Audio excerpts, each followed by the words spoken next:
साल साल की कीमत उससे पूछिए जो फेल हो गया हो।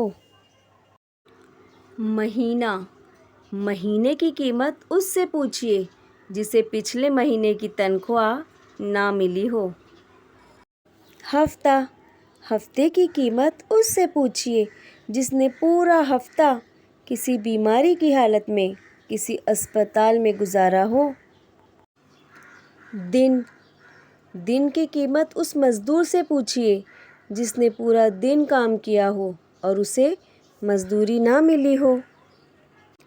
घंटा घंटे की कीमत उससे पूछिए जिसने किसी का इंतज़ार किया हो।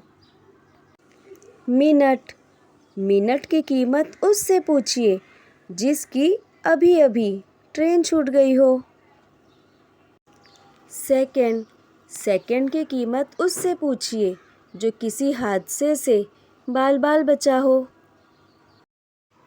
वक्त की कदर कीजिए दोस्तों, गुज़रा वक्त लौट कर नहीं आता और ये बिल्कुल सच्ची बात है। वक्त बर्बाद करने वालों को वक्त बर्बाद करके छोड़ता है।